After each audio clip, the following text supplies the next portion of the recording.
Hermano, ¿qué pasa si nosotros le dejamos al yo gobernar? ¿Sabe cómo se dice en griego la palabra original? El yo. ¿Sabe cómo se traduce? Es la palabra original del yo. Cuando usted dice, ¿qué es lo que sabemos?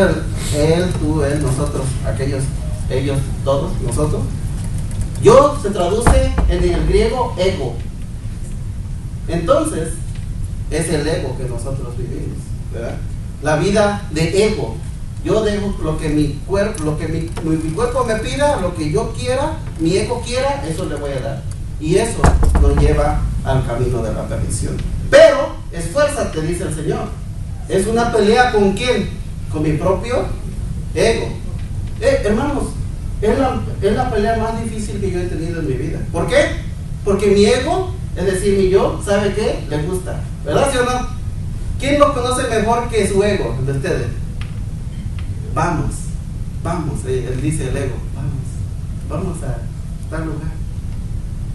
¿Y qué tengo que decir yo? No, tranquilos, ¿sí o no? Porque el ego sabe lo que le gusta. Sí, hermano, si yo dejara mi ego gobernarme, yo no estuviera allá afuera, no estaría aquí. Yo no estaría aquí. ¿Por qué? Porque tengo que levantar a mi ego todas las mañanas, porque Sabanás me domina en las mañanas a mí. Entonces me tengo que pelear con Sabanás primero y luego mi esposa. Domingo, sí, pues si yo sé que es domingo, pues por eso.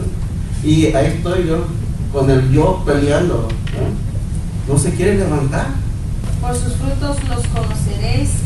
¿Acaso se recogen uvas de los espinos o higos de los rojos? Así, todo buen árbol da buenos frutos, pero el árbol malo da frutos malos.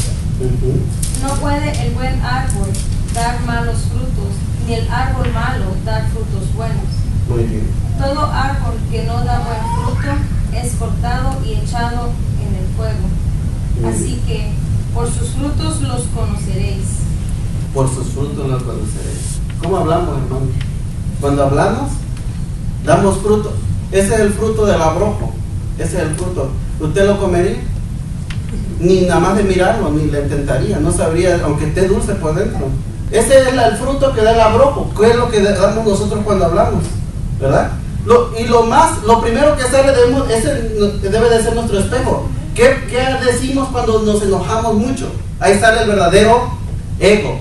Porque dejamos que el ego domine, así. Éntrame tú sabes cómo hacerlo bonito. Entonces reaviva el ego y dice, te conozco tu vida. Ahí te va, de la A a la Z, todo lo que tú quieras. Es como lo que hablamos. ¿Eres realmente salvo? Se ve en cómo hablamos. O si realmente tienes esa salvación, el higo, ese es el higo. El que ha probado el higo es tan dulce que te empalaga. Yo no me puedo comer 2 higos, porque un higo es suficiente, es dulce. Y la misma Biblia nos dice cómo debemos de hablar. Dice que nuestro hablar sea ¿qué? Que sea sazonado con sal. Pon otro ejemplo, que sea sazonado con sal, que hablemos bien aún. ¿Y cómo podemos ver a nosotros mismos cuando estamos bien enojados? Decir, Señor, ayúdame. Y aún cuando estamos enojados, poder responder bien. Eso me ha sorprendido a mí, ver mucho. Se lo he dicho a Daniel. Qué bueno, Daniel, que te he visto bien enojado, pero enojado. Y puedes, agárrame, Señor, porque no sé qué va a salir. Y deja que el Señor lo domine y habla bien. Pero ahí podemos ver y comparar, hermanos, cómo es nuestro hablar.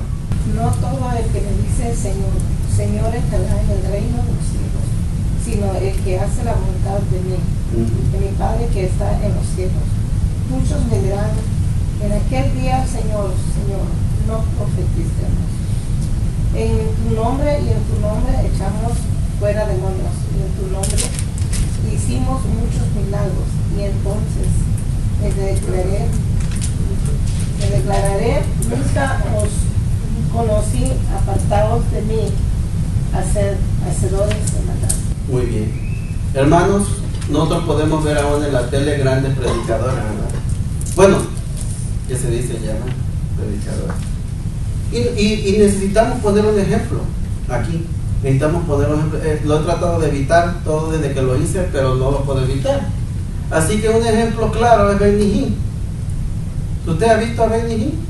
Aquí dice, ¿en tu nombre no echamos demonios? Si sí, no dice ahí, oye, ¿qué no me conoces? Pues si yo eché demonios en tu nombre. A mí no me ha dado la oportunidad, ni quiero tener la oportunidad de echar demonios a nadie.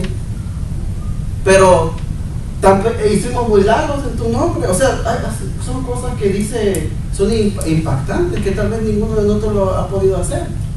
En el caso de Ben Nihi, hasta con el saco tira. Porque supuestamente, pues, no sé si han visto videos, pero hasta con el saco tira a la gente porque está llena del Espíritu Santo, según supuestamente.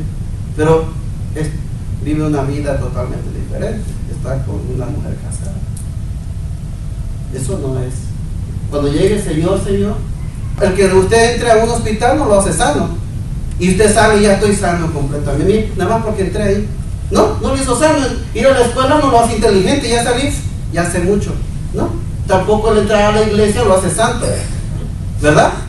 Por eso hay mucha comparación. Dice, tú vas a la iglesia todos los días y mira, no hay cambio. No. ¿Cuál es el propósito entonces de que usted viene a la iglesia? Jesús, ¿por qué fundó la iglesia?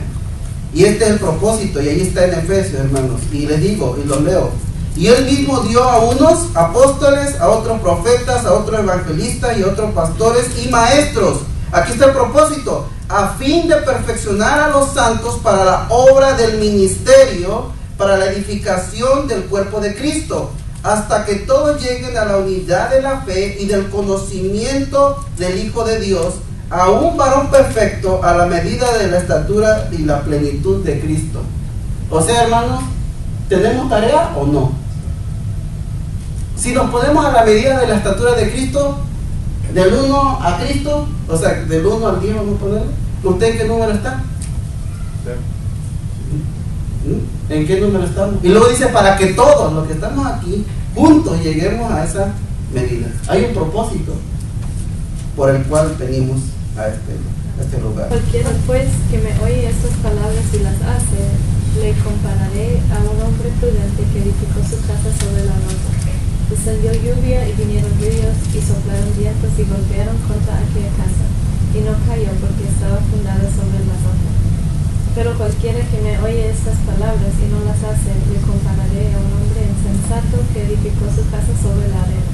Y descendió lluvia y vinieron ríos y soplaron vientos y dieron con ímpetu contra aquella casa y cayó, y fue grande su ruina. Y cuando terminó Jesús estas palabras, la gente se admiraba de su doctrina, porque les enseñaba como quien tiene autoridad y no como los escribas. Aquí Jesucristo termina con el espejo espiritual, hermano. Aquí termina diciendo que el prudente, él compara al prudente que edificó su vida en la roca. ¿Quién es la roca, hermano? Es Jesús. ¿Es fácil edificar una casa? ¿Construir una casa cuesta cuánto? Para nosotros, ¿cuánto cuesta? Hasta la fecha no tengo casa. Y quién sabe si la llegue a tener, ¿verdad? Eso es algo seguro. Pero no tengo casa. ¿Por qué? Porque cuesta hacer una casa. Entonces, dice aquí, te va a costar hacer la casa. Pero mi opinión es que si te va a costar hacer una casa, hazla espiritualmente, porque la Biblia habla de que nuestro espíritu, nuestra alma es una casa. Entonces, haz tu casa en la roca. Y el Señor no nos obliga, nos da una sugerencia. Nos dice, haz la casa sobre